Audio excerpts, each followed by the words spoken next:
Daniel Riolo qui fracasse Neymar après la nouvelle défaite du PSG. Cette offre XXL qui pourrait réunir Cristiano Ronaldo et Karim Benzema, et Hugo Lloris qui prend très cher en Angleterre. Salut à tous, c'est le programme du Journal du Foot numéro 1218.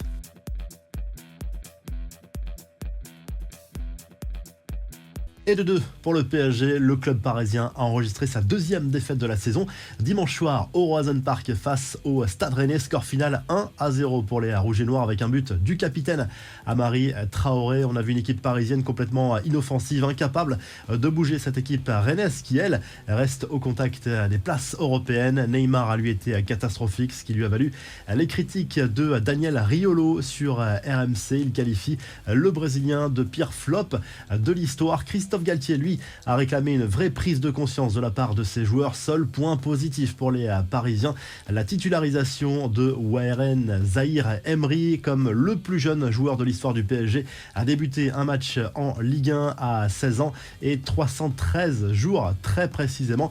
Ça sent le grand talent. Les infos et rumeurs du mercato. Quel avenir pour Karim Benzema après avoir enrôlé à Cristiano Ronaldo cet hiver? Grâce à un contrat pharaonique, Al Nasser rêve d'attirer d'autres grands joueurs dans le championnat saoudien selon le média madrilène Defensa Central, et la direction semble très intéressée par le profil de l'attaquant français du Real Madrid, lui aussi plutôt en fin de carrière. Un salaire colossal devrait être proposé au Ballon d'Or 2022, officiellement sous contrat avec L'Oréal jusqu'en 2023. Benzema devrait bénéficier d'une prolongation, ce qui n'empêche pas le club saoudien de rêver de son arrivée. Le gros coup de Chelsea, le club anglais s'offre le jeune ukrainien Mudryk, présenté comme l'une des futures pépites du football en Europe.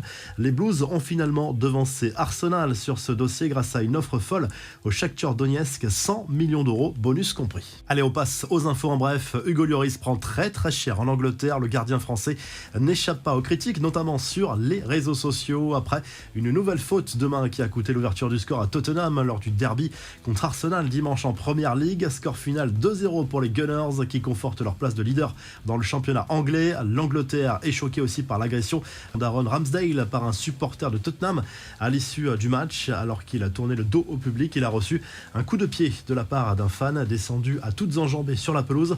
Enfin, la guéguerre entre Gérard Piqué et Shakira, épisode 3. Vous vous souvenez, la chanteuse colombienne charge son ex-compagnon dans une chanson qui vient de sortir, et après s'être affiché avec une Casio au poignet, l'ancien défenseur du FC Barcelone a encore trollé Shakira et il est apparu au volant d'une Twingo ce dimanche, une réponse pleine d'humour aux paroles prononcées par l'artiste dans cette chanson.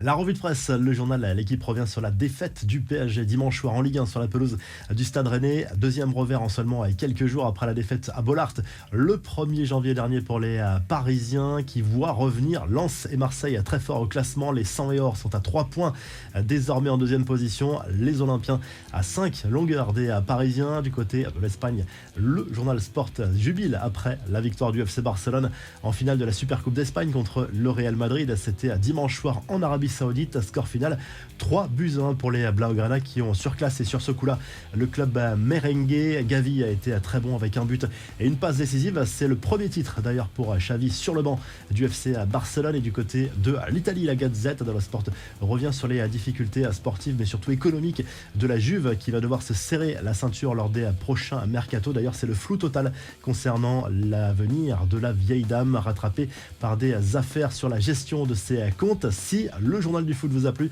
n'hésitez pas à liker, à vous abonner pour nous retrouver très vite pour un nouveau journal du foot.